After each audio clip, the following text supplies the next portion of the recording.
dafa am ambition politique est-ce que loolu li nga xam ne askan moom la ñuy ngurumee suuf est-ce que loolu dëgg la moo li nee nga de mais bon je dirais comme tout politicien tey képp ku nekk ci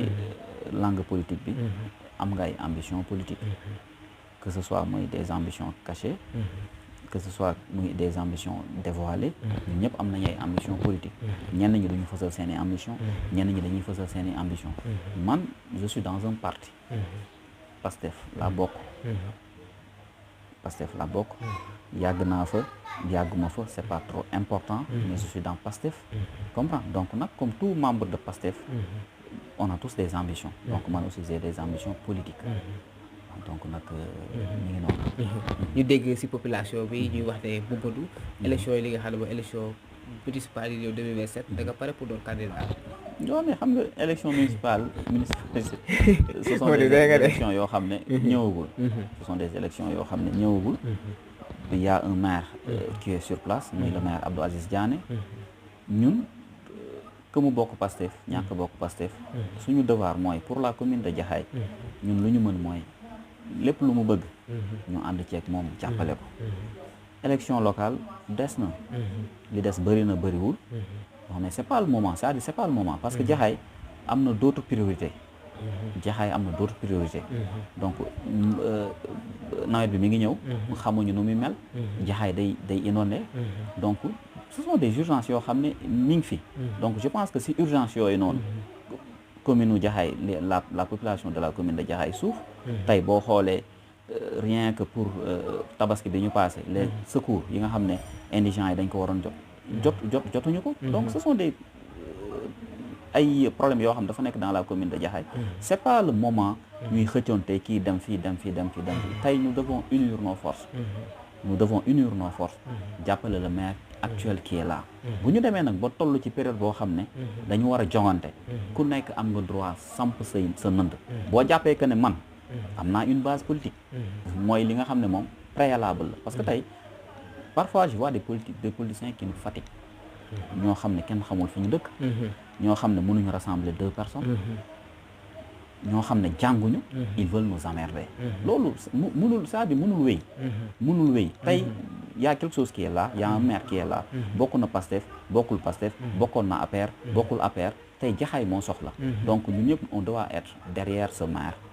accompagner ko pour que Jaxaay au moins puisse sortir la tête de l'eau parce que tey les Jaxaay waa souffrent les Jaxaay waa souffrent ku ko wax ak ku ko waxul waa Jaxaay sonn nañ donc je pense que heure bi ñu toll c'est pas bon du trop le moment propice pour ñu mën a toog di xëccoonte de gauche à droite ambition nag lu ñàkk nous avons tous nos ambitions loolu moom man su ma ne la aw maay ambition politique waxuma la dëgg j'ai des ambitions politiques parce que tey encore une fois du ma bëgg souvent di ko wax ñun la cité gendarmerie ñun amaana bu commune de Jaxaay amee tey bokk na ci bu Jaxaay existé tey bokk na si li ko sabab la cité gendarmerie bokk na ci parce que tey la cité gendarmerie ñu ngi ko commencé depuis 2000 ñun man personnellement 2002 laa fi toxu si donc j'ai fait 23 ans ici à la cité gendarmerie donc si tund bi ñu dëkk donc bi ñu fiy dëkk y avait rien ñu nax marine française bi ñoo fi nekkoon la cité pénitence donc beaucoup de gens disent que ne Ablaye Wade il s'est inspiré de la cité gendarmerie pour bâtir Jaxaay autour de la cité gendarmerie parce que tey boo xoolee Jaxaay moo ceinturé cité gendarmerie ñu bëri nee nañ il s'est inspiré de la cité parce que fii y avait rien ay guy rek la woon la cité gendarmerie moo fi nekkoon si digg bi ay guy wër ko à part la marine française donc nag ay golo rek nga doon gis donc nag ñun mënuñu fi nekk depuis tey ñu nekk des militants sportifs parce que tey bi ñu duggee ci langue politique bi yàggul peut-être qu'on a vu quelque chose qui nous a convaincu ñu jàpp que ne kat nekk nañ toll nañ ci période boo xam ne on doit s'investir en politique parce que gis nañ ñu doy mais biñ fiy nekk nekk ñoo xam ne ay sportifs lañ on a été courtisé par pas mal de politiciens mais dañu jàppoon ne le moment n'était pas opportun wala liñ fi gis doy ñu woon maintenant gis nañu lu ñu doy on a une base ñun suñu base mooy la jeunesse parce que ñoom la ñu yàgg àndal man boog fi ma dëkk j'ai une base sama base mooy la jeunesse au-delà de la jeunesse y a nos mamans y a nos papas parce que wan nañ leen lu tax ñoom ñu jël ñu porté ñu dans leur cœur te loolu ñun ñoo ko liggéey au niveau de la cité gendarmerie muy man mooy ñi may ak ñi may àndal à savoir les Jules Samb à savoir les Pape Ousmane Diémé ay ñoom Demba Diop ku lim da ngay juum ku lim doo motal mais ñun ñëpp on a été ensemble ici à la cité gendarmerie ki may wax noonu boo xoolee Jules Samb il fut président de l'ASC Ñaari Guy il était président de l'ASC Ñaari Guy de la cité gendarmerie maax moom ñoo tuxusundoo même jour à la cité gendarmerie ñun oto bi ñu andi daf ñu andi ba pare dem jëli leen ñoom ak Kër Massar andi leen même jour ñoo tuxusundoo ici à la cité gendarmerie ñun lu nekk des militants de la jeunesse donc ñun à un certain moment nag day baax à un certain moment day baax ñu jukkat jël suñu courage entre nos mains jéem a wuti dara li may wax nag bon ça n'engage que moi je dis pas que ne je serai candidat wala je serai pas candidat loolu il est très tôt pour le dire mais l'essentiel ambition politique mënul ñàkk ambition politique nag ça veut pas dire que ne tu seras candidat wala tu seras pas candidat donc ambition politique nañ ko tuddee ambition politique rek mais ñu bañ a wax que nit ki quand la personne dit que ne j'ai des ambitions politiques rek ñu jàpp ne il va être candidat donc tel n'est pas le cas le moment n'est pas propice pour ma taxaw wax que ne je serai candidat wala je serai pas candidat l'essentiel j'ai des ambitions politiques mais fu ma toll nii tey lépp lu ma mën a def si j'ai des moyens pour aider le maire actuel je vais le faire je le fais pas pour ses beaux yeux Diané bien que c'est un frère bokkuñu parti Yewwi Askan Wi la ñu bokkoon tout ce qu'on pouvait faire pour qu'il soit maire on l'a fait pour qu'il soit maire mais nag par exemple tey au-delà qu'il est maire dafa am leneen loo xam ne moo gën a sacré moom jëmmam muy la commune de Jaxaay bi ñu bokk mooy que ñun lépp lu ñu mën a def pour jàppale ko pour que la commune de Jaxaay aille de l'avant on le fera incha allah muy mandat bi bu ko yàlla mayoon beneen mandat aussi dañ koy jàppale bu ko yàlla mayoon aussi keneen dañ koy jàppale donc man boog taxawaay boobu laa mën a taxawee à l'heure où je vous parle ambition politique nag même si je me répète j'ai des ambitions politiques pour être très clair bañ déggee say kàddu mooy en ce moment sax même boo amee say ambition politique boo dooneen maire wala war ba koo doon aussi yow tu préfères li nga xam ne mooy denc lépp jàppale monsieur le maire mu daal di continuer li nga xam ne mandat pour mën koo réussir mais est-ce que aussi yaa ngi waxtaan ak li nga xam ne mooy monsieur le maire par rapport à la situation de la commune mooy wàllum ndox mi inondation bi ak wàllum li nga xam ne aussi te mooy bassin bi ñu war a tabax fi nga xam ne moom mooy 11B mu nekk si commune Sangalkam mais aussi tamit boo xoolee diggante Sangalkam ak Jaxaay est-ce que loolu war naa doon bassin moom bon dama jàpp que ne tey comme ni nga ko waxee monsieur le maire à chaque fois que l'occasion se présente bu ñu toogee bu ñu waxee parce que souvent ñun bu ñu fa demee lu ci ëpp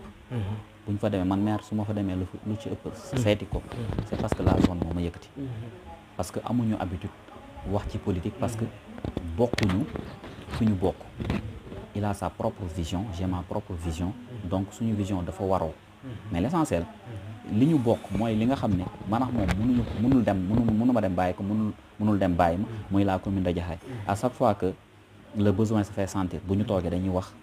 lu jëmale commune de Jaxaay kanam donc même nawetaan bi ñuy def bu ñu toogee wax ci lu jëmal commune de Jaxaay kanam la parce que ñun xam nga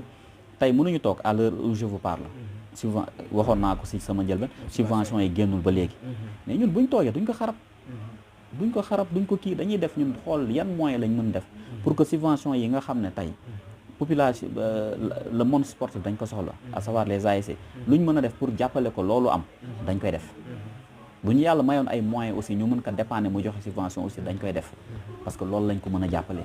leneen li mooy tey bu ñu jàppee que ne bassin bi nga xam dañ ko war a def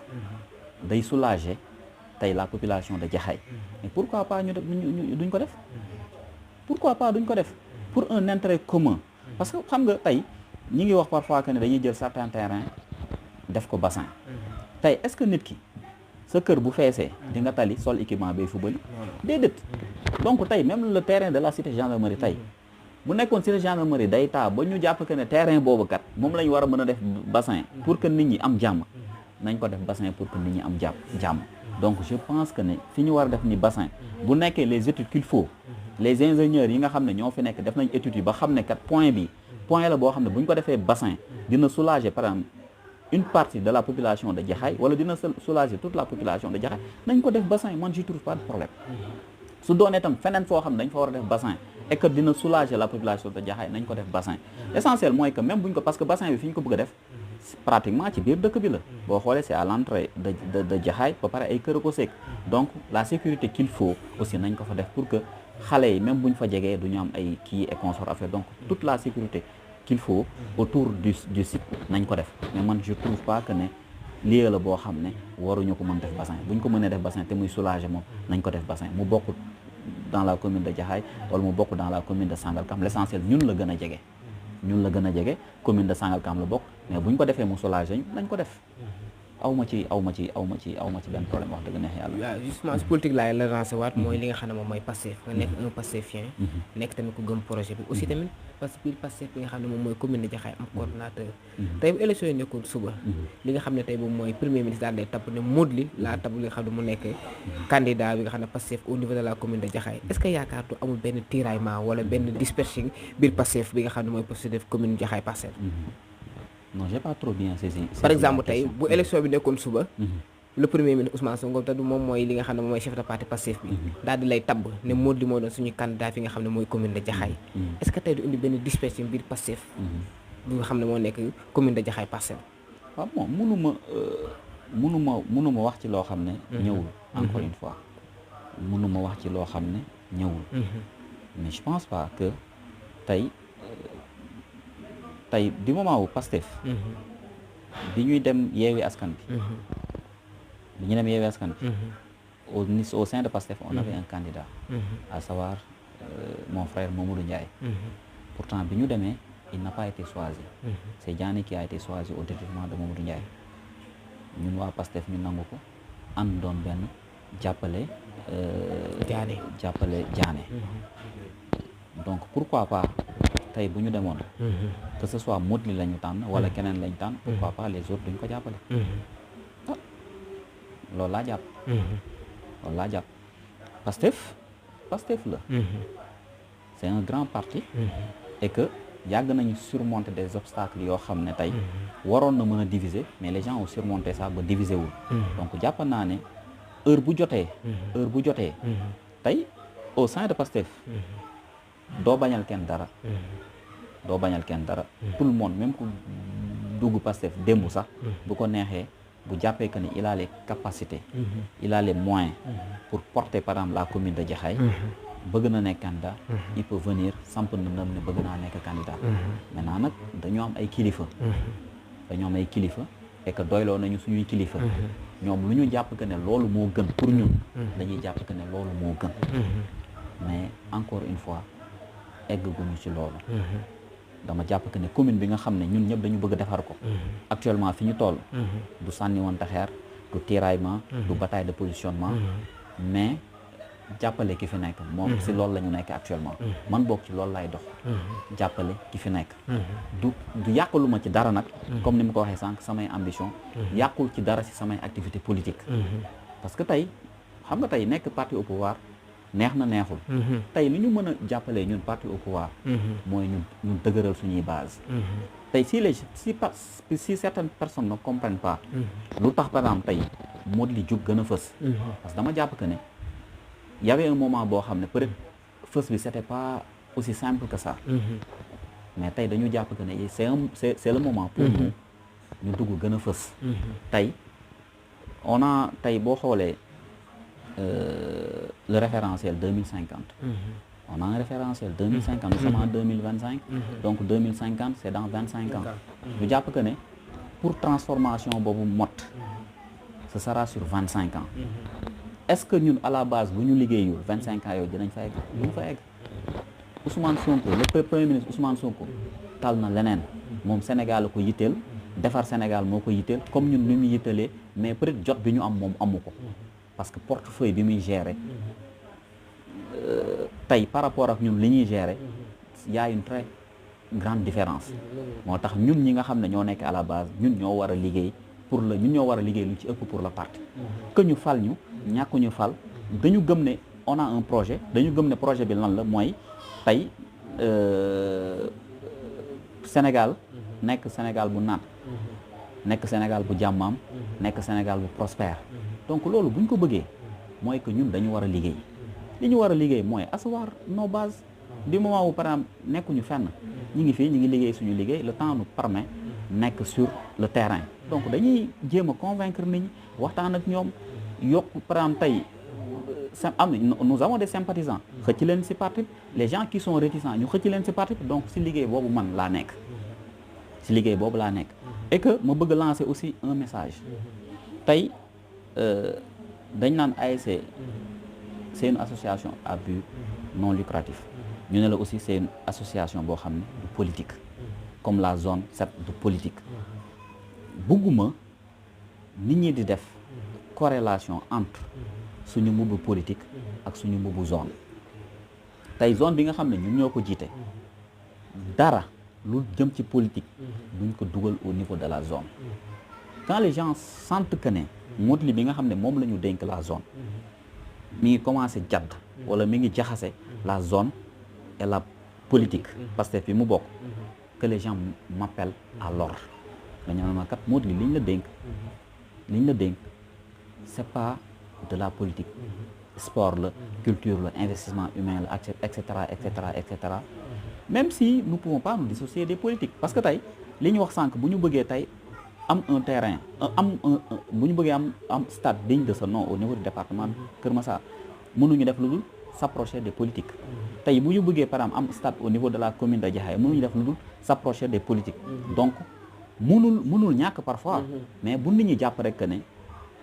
politique bi ak zone bi dafa bokk c'est deux choses qui sont diamétralement opposées donc bu ñu waree agir en politique dañuy agir en politique mais bu ñu ñëwee ci côté zone nag dañuy tegee politique de côté ku ñu war a parrainer jàpp que ne kat kii dañ ko war a parrainer parce que jàpp nañ ne il peut apporter un plus à la zone dañ koy parrainer quel que soit fi mu bokk je profite de l'occasion la première table VIP bi xam kan lañ ko jaay Diène Ndiaye lañ ko jaay le directeur Diène Ndiaye pourtant il n'est pas Pastef moom la ñu jaay suñu première table moom la ñu jaay moom lañ ko jaay dañ dem ba këram man ak Aliou Loum ñu toog waxtaan ak moom mu jënd table pourtant mënoon na wax ne du ma jënd table parce que bokkuma Pastef mais xam na ne politique ak sport wala culture bokkuñu c'est deux choses qui sont différentes donc dama bëgg aussi dans ce sens nit ñi nañu xoolee noonu tey li tax li gën a tardé man sama dugg ci politique souvent les gens me le reprochent tey damay dox à la Cité Jean les gens me disent que ne da nga tardé dugg ci politique wax naa ko sànq peut-être dama gisul woon lu ma doyoon lu ma doyul woon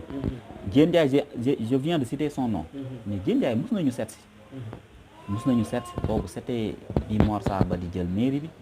mais bi mu seet see man ma position était ferme je fais pas de la politique je suis président d'ASC moo tax je suis équidistant de la politique parce que période boobu noonu laa doon xalaatee ma dem ba ci biir nag peut-être gis lu ma doy gis lu ma doy si politique ma jàpp ne kat même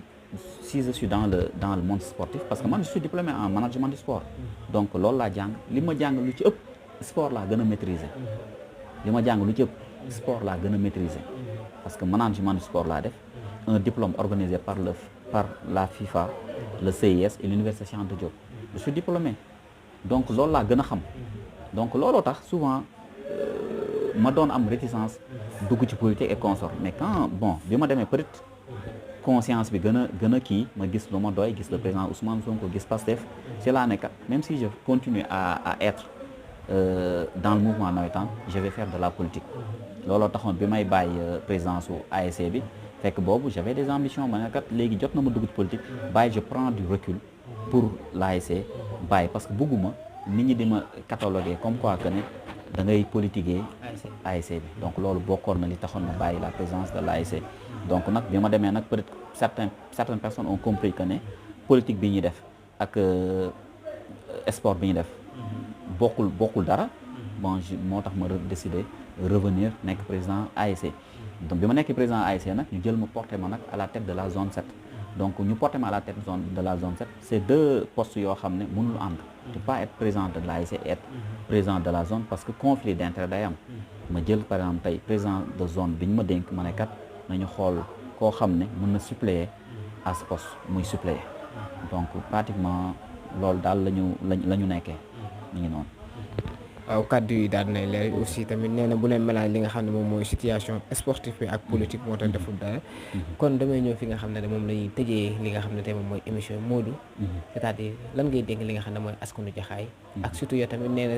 surtout yow yaa nekk fi nga xam ne moom mooy jeunesse bi ak la ngay wax jeunesse bi parce que en ce moment nii jeunesse bi sonn nañ trop dans tous les côtés ñi am diplôme amuñu liggéey c'est-à-dire ñi nga xam ne tey ñoom am bac te amuñu orienté wuñu université am nañu problème fay seen formation te ba tey jàngiwuñu ak ñi nga xam ne aussi ñoo nekk si wàllu mooy drogue bi ak li nga xam ne moom mooy sàngara si ñaawteef yi tey lan nga leen conseillé en tant que frère en tant que ñi nga xam ne yaa leen mot papa ñi nga xam ne tonton waaw bon je leur demanderai seulement d'être patient parce que xam nga tey Sénégal yàqu woon na yàqu boo xam ne jubbantiku du yomb jubbantiku du yomb parce que tey secteur boo mënta laal boo fa demee y avait des pratiques yoo xam ne yu fa nekkoon yoo xam ne c'était pas orthodoxe donc ñu jàpp que ne Sénégal su waree avancer ñun ñoo ko war a avancer lu bu waree reculer ñun ñoo ko war a reculer lu on a des autorités yoo xam ne xam nañ fu ñuy teg seen tànk suñu référentiel bi 2050 ku ko lire xool liñ ci développé xam ne ñii ils ont une vision très claire boo xam ne day jëlee Sénégal d'un point A yóbbu ko vers un point B mooy vers le développement vers la souveraineté donc nag loolu buñ ko amee pratiquement la quasi-totalité des problèmes yi nga xam ne ñun Sénégalais yi ñi ngi koy jànkonteel lu ci bëri dinañ ko résoudre mais dara xëyul sotti nit ñi mënuñ ñëw fekk fi ay yàqu-yàqu yoo xam ne mar day taali ñu bëgg ñëw tey en presque 1 an un peu plus ñu bëgg résoudre tous ces problèmes déedéet tey am na lu bëri loo xam ne il faut ñu joyanti ko am na lu bëri loo xam ne il faut ñu tegaat ko sur les rails pour que nag ñu mën a jublu bu baax a baax ci réforme yi ñu mën a jublu ci baax a baax ci luy développer Sénégal te man jàpp naa ne avec les autorités qu'on a si loolu lañ jëm incha allah donc nag que les gens soient patients métti na man mi di wax ak yow xam naa ne métti na yow mi di wax ak man xam nga ne métti na nous tous nous savons que ne les Sénégalais souffrent métti na nag métti bi natt na foo ko natt rek weesu na ko mais nag soyons patients ñun ñoo bëgg changement te ku bëgg akara da ngay ñeme kaani donc nag nañ leen gëm rek nañ leen gëm accompagner leen ba pare am la volonté de travailler surtout ça il faut qu'on ait la volonté de travailler parce que tey président Bassirou Diomaye Diakhar Faye le président de la République son premier ministre Ousmane Sonko ñoom bu ñu amee volonté wu changer Sénégal et que nous qui suivons on n'a pas la volonté de changer ce pays ce pays ne changera jamais mënul nekk tey si on change pas nos mentalités bàyyi ñu ne ku ñu fal nga ne damay nguuru au lieu de s'occuper de la chose publique nga bëgg ko jël def ko sa moomeelu bopp du ñu avancer donc nag ñoom ils peuvent avoir une vision très claire mais les parties prenantes yi nga xam ne ñoo ko sekk bu ñu góorgóorluwul du dem donc nag j'appelle encore la jeunesse j'appelle encore tout le monde il faut qu'on soit patient et qu'avec la patience tout ira de mieux incha allah. yan kàddu ngay tàggatoo bon di la remercier di la sant de nous avoir tendu ñëw def ak ñun émission permettre ñu wax suñu xalaat donc nag ñu ngi lay sant di la gërëm di waxaat aussi la commune de Jaxaay que ne l'heure n'est pas à la division nañu boole suñuy doole nañuy boole suñuy xam-xam nañuy boole suñuy xalaat pour lu jëmale la commune de Jaxaay kanam tey si fànn boo jël rek boo jëlee côté politique on doit être ensemble pour que la commune de Jaxaay dem boo jëlee côté culture on doit être ensemble pour que la commune de Jaxaay dem boo jëlee côté sport tamit on doit être ensemble pour la commune de Jaxaay dem ñun li ñu yàlla dénk muy la zone 7 ñaan nañ yàlla si mandat de 4 ans bi nga xam ne moom la ñu am ñaan nañ yàlla si 4 ans yi du am benn équipe bu ñu aj su ma nee du am benn équipe bu ñu aj mooy que dinañ fubali si jàmm violence du am dinañ fubali si jàmm casse du am dañuy fubali si jàmm rek ay am donc nag ñu xam ne ñoo bokk ndey ñoo bokk baay quel que soit l'équipe qui va gagner nañu jàpp que ne c'est la commune de Jaxaay qui gagne parce que ndam li du fanaan commune de Kër Massar wala commune de Kër Massar Sud mais commune de Jaxaay lay fanaan donc suñu ndam la ñun ñëpp donc daal loolu daal mooy message yi nga xam ne moom lay terminer à l'encontre de la population de Jaxaay à l'encontre du mouvement navétane à l'encontre du monde sportif di leen woowaat encore une fois sur pour ces événements bi nga xam ne moom lañ jëm le 5 juillet incha allah ñi ngi koy defee à la Brioche Dorée muy un dîner de gala boo xam ne ce sera suivi par le tirage des poules donc ñu ngi si woo ñëpp képp ku ko jot bi may képp ku ko mooy mot may pour mu ñëw ñu ngi woo ñëpp ñu ñëw jàppale la zone 7 parce que événement bi lu ko sous-tendre rek mooy promouvoir la culture au niveau de la commune de Jaxaay mais aussi def de telle sorte que la zone ne dépendra plus des subventions wala dara mais que la zone ait son autonomie financière donc autonomie boobu nag ça passe par des stratégies ça passe par des activités bien que du suñu objectif premier mais bu nekkee foofu la ñu mën a jaar pour que la zone puisse respirer dinañ fa jaar pour def ko incha allah donc nag maa ngi lay sant di la gërëm bu baax sëñ Xaadim jërëjëf. ok maa ngi remercier ki nga xam ne mooy monsieur Modou Ly wax dëgg yàlla si accueil bi ak accepté émission bi daal di jàkkaarloo man ñu daal di échanger daal di waxtaanee li nga xam ne aussi moom mooy zone 7 ak li nga xam ne événement yi la ñuy préparé waxtaanee li nga xamante moom mooy politique ambition ak naka la naree doxalee li nga xam ne aussi moom bu ko amee bu fekkee day déposé candidat dina ko wax bu fekkee déposé wu dina ko mais il préfère daal di ànd ak monsieur le maire daal di liggéey moom mandaam jeex aussi tamit di leen woon nag si événement bi nga xam ne moom am na 5 di la wax ne zone 7 woote wu c'est Jaxaay moom woote Jaxaay parce que c'est la commune te fête la aussi tamit ASC yëpp nañ ñëw jour yi nañ ñëw li nga xam ne aussi tamit mooy famille nekk si ASC nañ ñëw kon bi yëpp génn dagg 10 000 ñëw c'est-à-dire c'est la commune tey bu loolu taaroo c'est la commune de Jaxaay kii gagne kon aussi nañ ñu génn en masse daal di ñëw Brioche Dorée ba daal di dagg ticket te incha allah événement bi dina nekk loo xam ne lu virage di si woote ñëpp autorité yëpp nañ ñëw di leen jox dig daje ba beneen yoon incha allah ak beneen personne ak beneen leader dans la commune de Jaxaay parce que merci maa ngi leen nuyu ñëpp